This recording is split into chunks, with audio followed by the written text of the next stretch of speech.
Hello. Now I will introduce how to save the fastener data on this machine. This is our pneumatic drive fastener insertion machine. This machine is economic. The price is very good. It's only $3,000.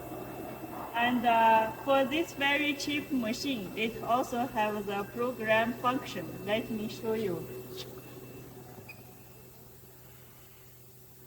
When we do insertion, we choose the press riveting mode.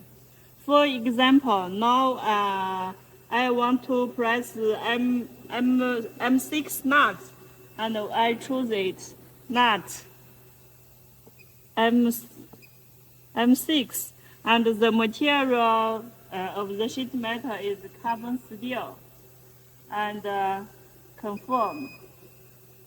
Now the pressure is 2,280.